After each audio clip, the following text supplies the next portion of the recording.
नमस्कार मंडळी. मस्त कांदे आंब्याची चटणी केली माझ्या नवऱ्याने. मस्त तिथून मग तयार झालात. आम्ही थोडं मार्केटमध्ये गेलात. थोडंसं पाडव्याचं थोडंसं सामान घेऊन यायचं होतं. मस्त सामान घेऊन आलात. कांदे आंब्याची चटणी खूप छान बनवतात ते ना. इतकी चव आहे ना हाताला. मग तिथून थोडंसं मारुती मंदिर ते दर्शन घेतलात आम्ही. बालाजीचं दर्शन घेतलात. मस्त दर्शन ते करून निघालात आम्ही. मला चैत्रगौर पाहिजे होती. चैत्रगौर तर इतकी महाग म्हणले की नाही. मग 2-3 दुकानं पाहिलात आम्ही. बालाजी दर्शन खूप छान झालं मस्त. त्यानंतर तिथून आम्ही थोडंसं दुसरीकडे गेला. थोडं सामान घ्यायचं होतं. मग मी असं छान प्रदक्षिणा मारले. मग याचे आयुषच्या पप्पांना आयुषला उचलून पैसे टाकले दानपेटीमध्ये.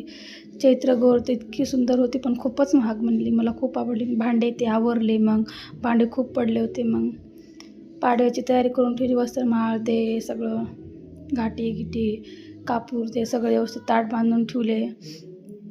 मग तिथून आजच्यासाठी एवढंच. नवीन वर्षाच्या शुभेच्छा. हॅपी पाडवा. Bye bye. आजच्यासाठी एवढंच.